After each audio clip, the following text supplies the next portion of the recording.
Okay, welcome to this tutorial on sculpting rocks faces in Mudbox. So this is going to be for the rock face in our scene. Now it's not a primary piece of geometry, even though it's very large, it's just one that's going to be always in our view, but it's going to be generally seen at a distance. So the texturing and detail is not going to be too high. Our texture resolution will be quite low, but we want to sculpt as realistic rock face as we can. And the best way to do that is using a very common tool in the industry, which is sculpting tools. And then what we would do is we'd create a low version of this high resolution sculpt we're going to make and bake all the detail into that. Okay, so we're going to be looking at mainly sandstone and kind of gritstone looking rocks for this, but obviously there's various different rocks that are formed in various ways that you can research, look up online. And what I would do is I'd gather a library of rock types you are interested in. Generally gather as many as you can, textures.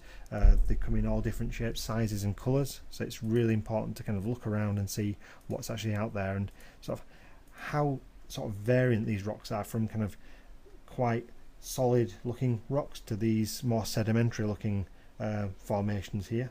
And again, you really try to go for a kind of a realistic look, and you can see that very angular shapes with lots of cracks and cuts in them, so that's kind of the look we're really going to go for. Okay, the first thing to do is open Mudbox and bring in a cube. Okay, once you have that cube, look at the resolution that you have as a base resolution, and we're going to divide that by holding down Shift and D to about as near to 500,000 polygons as we can get, which on this is level 7 at sort of 393,000. Our next jump up is going to be quite a large jump up. Then what we're going to do is we're going to create a sculpt layer. We're going to call this base details, or detail, or base detail.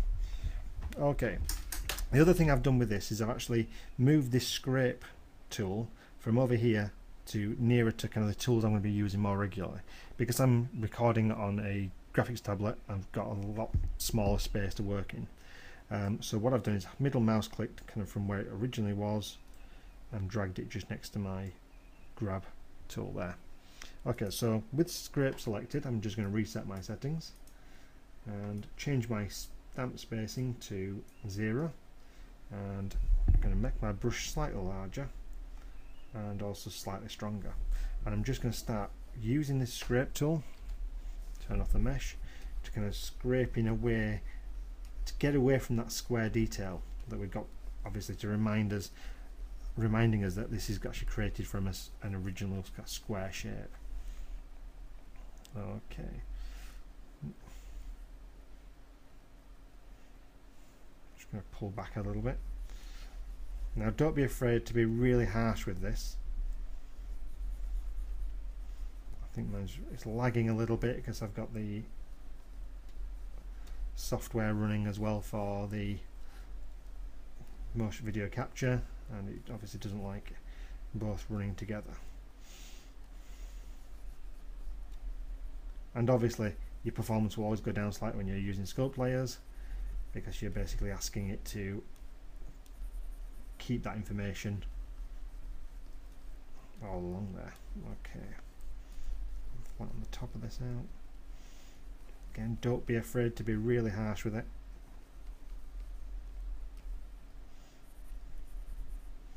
Once you've kind of got away from that shape, what you want to start doing is using your grab tool. Make sure grab silhouette is selected, and start kind of pulling the shapes down.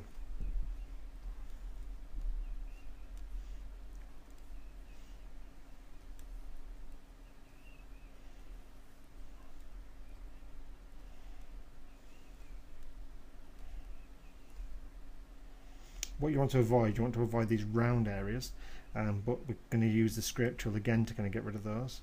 What we want is angular, but really not 90-degree angles. We want lots of plates that the light can bounce off and give us a kind of real hard edge feeling of this rock.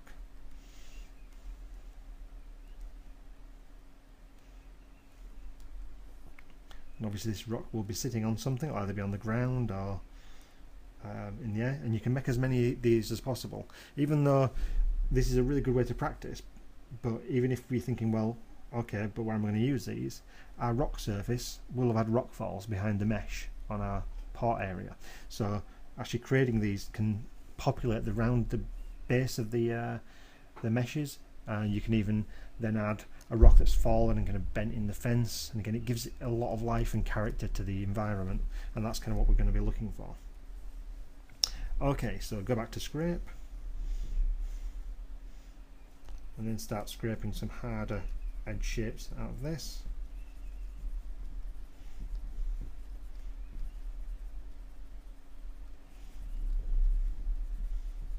So again, what I'm doing is I'm just flattening the front edge off. I'm trying to get away from that kind of 90-degree square and the kind of rounded edge. What we can do, if we want to, we can make sure in advance we can orientate to surface, and it will actually orientate to our rock, but at the moment we don't really want to do that because we're actually doing it based on the camera, and that'll give us our better angles.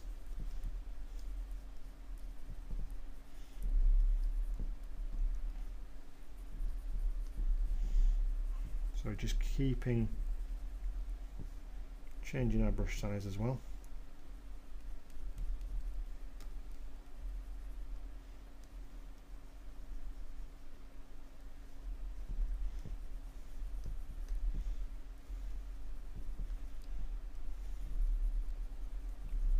And the idea is just to kind of get away from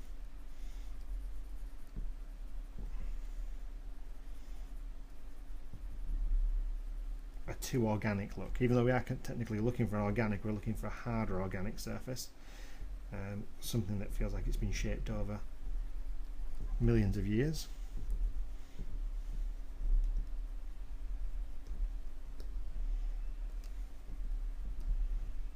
Okay, what you can do is you can spend an awful lot more time doing this than I'm going to do for the tutorial.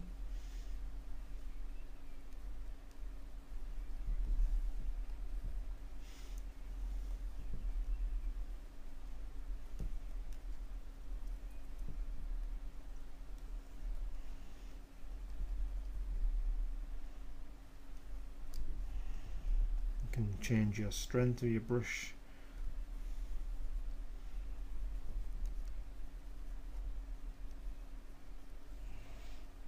So once you've got to a certain level with this, what's going to be a good idea is to actually kind of come in and work out where cracks may have formed on this. So go to your sculpting brush, and we want the knife tool in the stamp, which is this one here, and we're going to invert this function, so we're actually sculpting in. Oh, no, sorry, we're going to not invert it. Just trying to do that. So again, what we could do now is we can actually create another layer called cracks.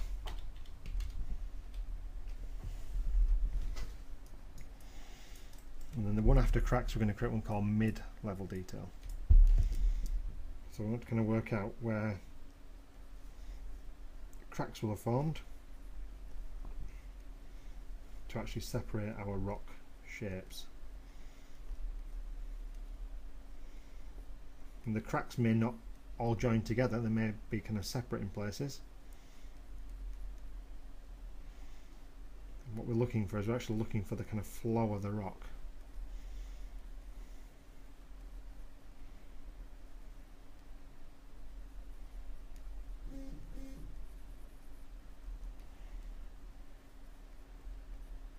We can use our smoothing tool just to smooth out any areas where it might pinch a bit weirdly, and then add extra detail in there. So looking at this kind of shape, we've got like we're breaking off this back part, but then I feel like something might come up here as well.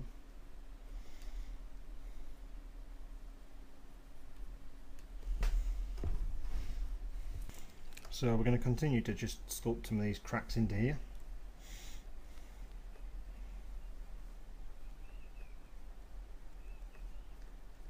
Again, they don't need to all complete.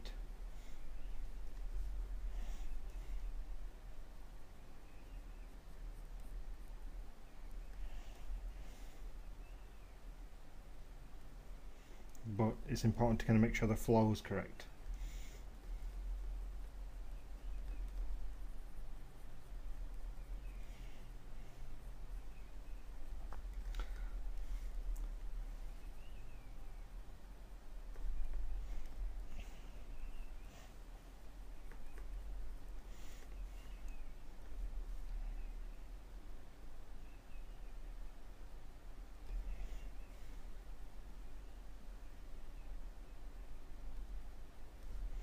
So I'm going to start making some of them a little deeper. Now if I've made a mistake and I want to erase some of these, remember we do have our erase,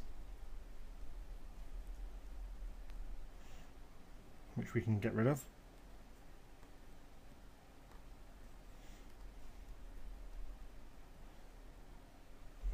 And we also have our mask as well.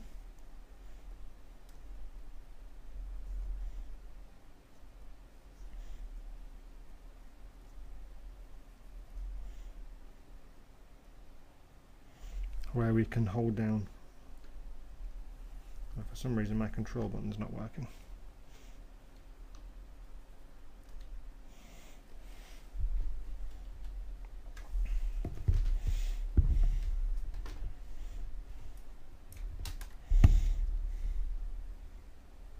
But we should be able to erase and actually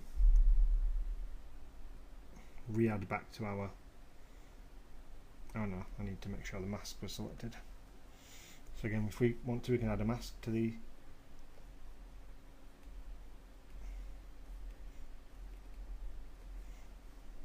can actually create a mask as well.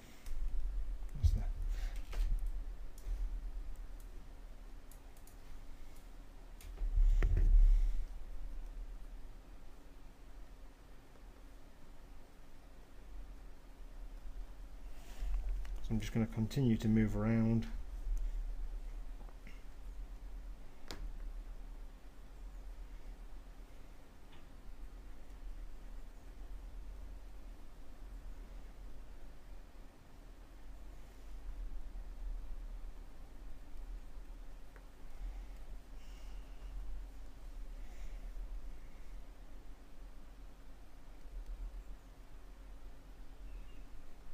Add some natural cracks to this.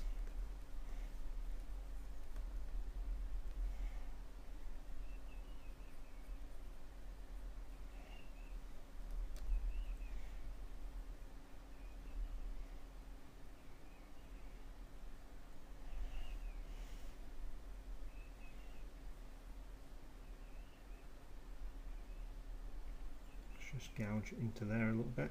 I can actually start shaping some of these off into separate kind of chunks.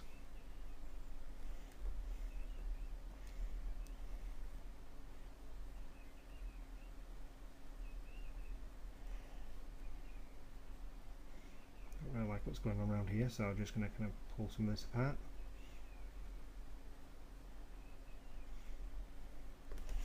And again, what we've got is we've got our crack layer where we can kind of bring some of these back a little bit if we think we've gone a little too deep with that. And you can add more than one layer for the cracks, you can keep on going with it if you want to.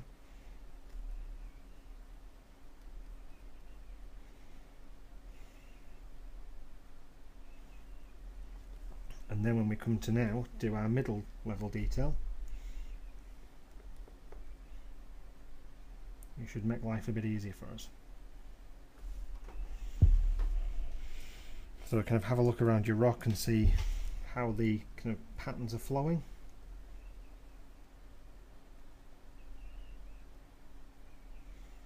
Try and keep nice light brush strokes.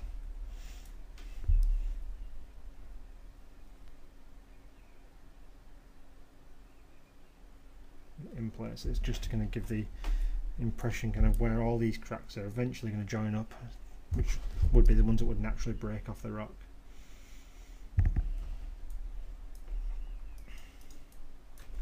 Okay, so I'm just going to open up a few more of these before I go to my mid-level detail.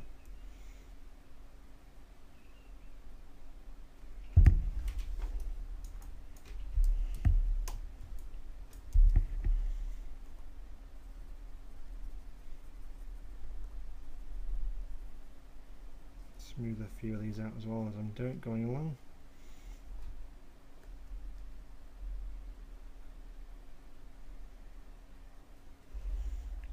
The stamp really is the thing that makes a massive difference on this particular brush here. So now if we just create a new layer just for now, and we go to call this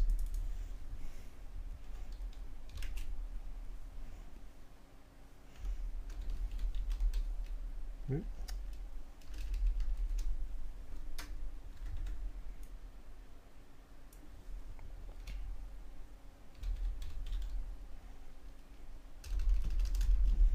some reason some of my keyboard's not working.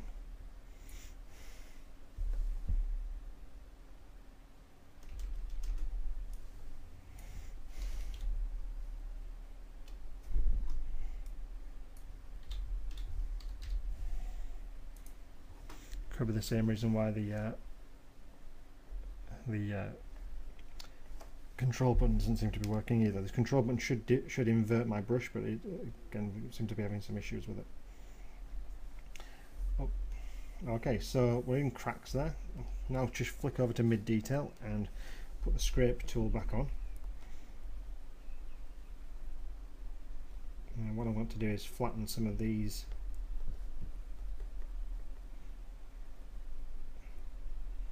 cracked areas, because we've started to fall into the curved section, like the curve issue now.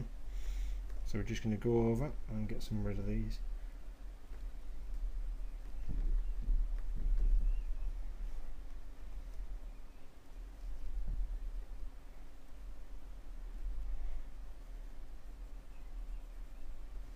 Now what I probably will do now is I'm going to orient to surface, so I'm not kind of ruining any bits that nice shapes that I've created.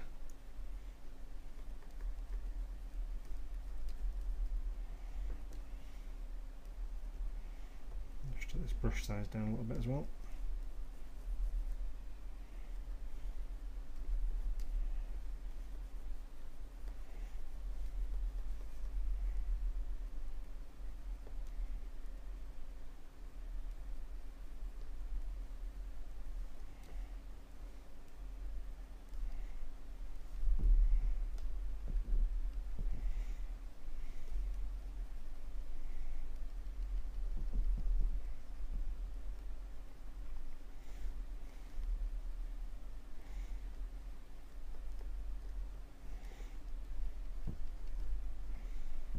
Again, we're doing this on its own layer.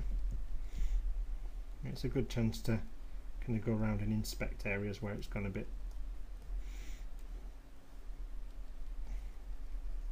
wrong. We can continue to flatten areas off as well.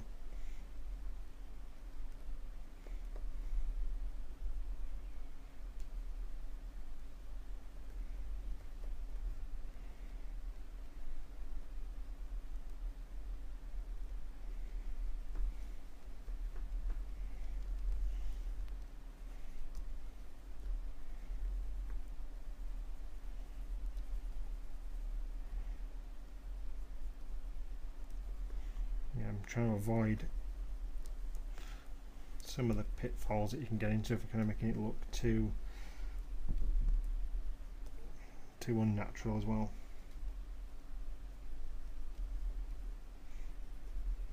We can still use our grab tool as well, and we can kind of start pulling some of these in as well. It's quite nice having some of these overlap.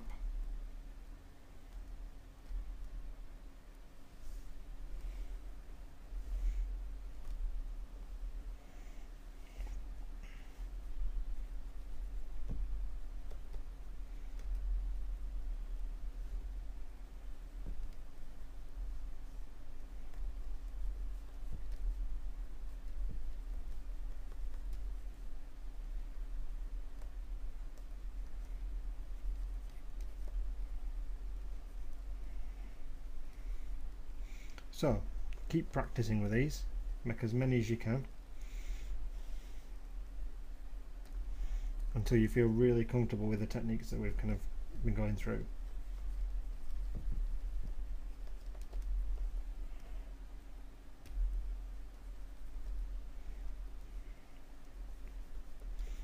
So you can see just kind of how I'm trying to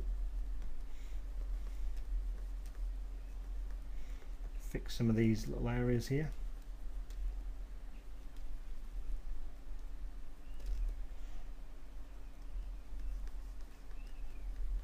And the more you practice, the more you'll kind of speed up, and you'll find the whole process a lot easier.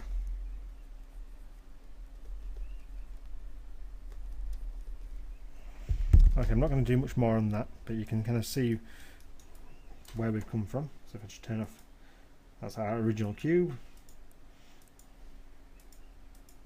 You can see how it is altering. So now we're just going to do the high detail. Just a quick going over that.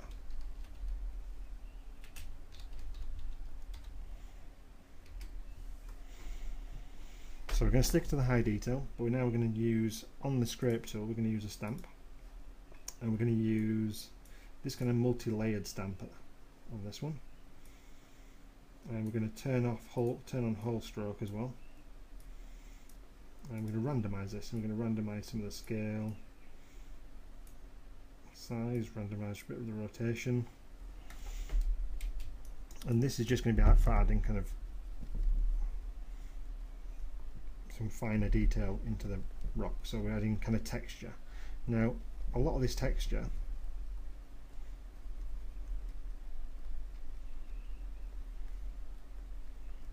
we're going to lose.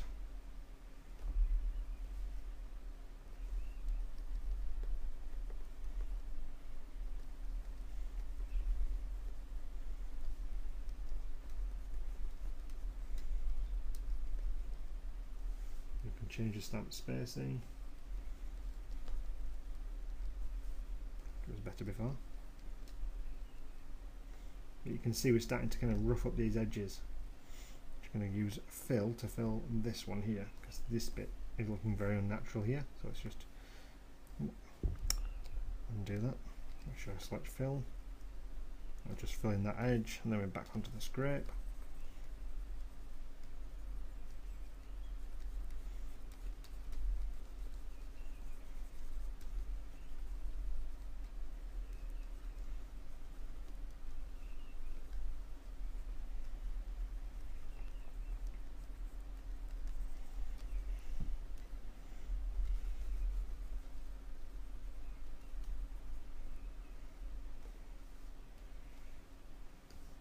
Just turn off whole stroke and do a few without whole stroke on.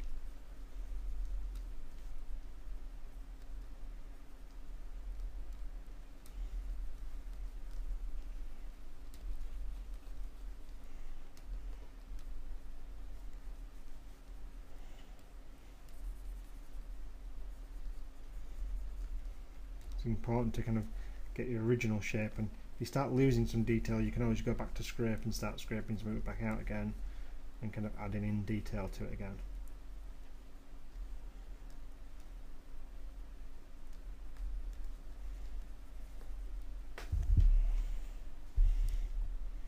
And if you go really strong with this, you'll keep adding in sort of higher detail. What it's doing is it's breaking up all these little layers here, making it look more, giving it kind of a bit more rock-like look.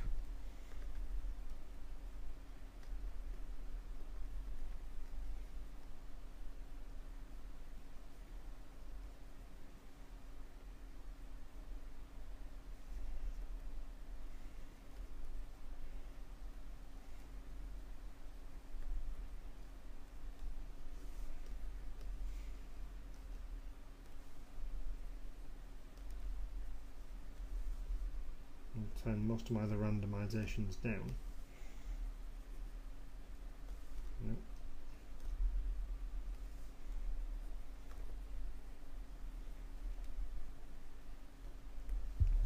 You can see once we start getting to a certain level, like I said, we're going to probably lose a lot of this kind of fine detail on this rock face, but we might have some rocks that have kind of gone over the barrier that you want to put down as kind of harder rocks. But you can see we've creating a reasonably realistic looking rock face, or rock shape at the moment, and just keep going with that detail, and you should be able to invert as well, invert the function. and that'll give you another kind of a different effect. Okay, so we'll leave it there for just this rock, and what we're going to do next is we're going to move on to the next tutorial, which is going to be actually importing our geometry.